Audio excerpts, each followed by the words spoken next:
Panahon na para magbago.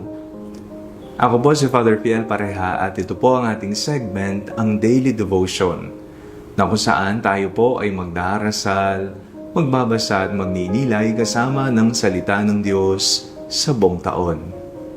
Manalangin tayo. Sa ngalan ng Ama, ng Anak at ng Espiritu Santo. Amen.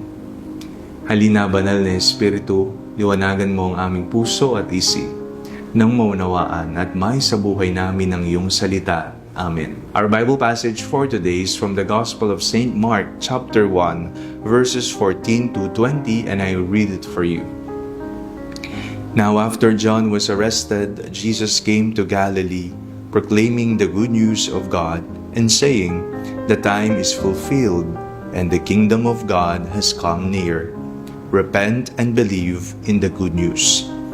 As Jesus passed along the Sea of Galilee, he saw Simon and his brother Andrew casting a net into the lake, for they were fishermen. And Jesus said to them, "Follow me, and I will make you fish for people." And immediately they left their nets and followed him.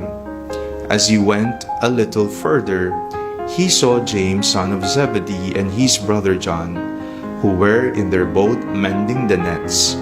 Immediately he called them, and they left their father Zebedee in the boat with the hired men and followed him. Panahon na para magbagong buhay. Kumusta po ang simula ng bagong taon mo? Ang buwan ng Enero, ang unang buwan ng 2026. So far po ba nagagawa ang pagbabago para sa sarili, para sa kabubuti ng sarili, para sa Diyos at para sa kapwa? Sa ating pong binasang Ebanghelyo, napakinggan po natin na sinabing panahon na para magsisi, magbago at manalig sa Ebanghelyo. Ito palagi ang panawagan ng Diyos sa atin. Hindi lamang po sa tuwing nagsisimula ang bagong taon, kung hindi araw-araw na pagkilati sa mga karanasan at pagtingin, saan nga ba ako nagkukulang? Saan ba kailangan punan? Ano ba ang mga kasalanang aking patuloy na inuulit-ulit na ginagawa? Saan ba ako kailangang magbago? Ang paghahari ng Diyos ay para sa lahat. Ngunit tingnan natin ang ating mga puso.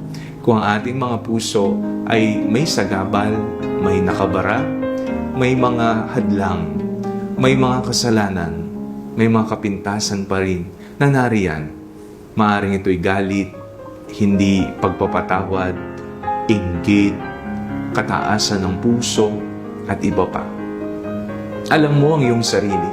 Alam mo ang panawagan ni Jesus sa patuloy na pagbabago at pagsisisi at pananalig sa kanyang mabuting balita. Huwag nating sayangin ang oportunidad na patuloy na ibinagkakaloob sa atin ni Jesus. Yakapin natin ito, isabuhay natin ito. Nawa, ang pagbabago ay hindi lamang makita sa ating mga salita. Nawa, ang pagbabago ay makita sa aktwal nating pamumuhay.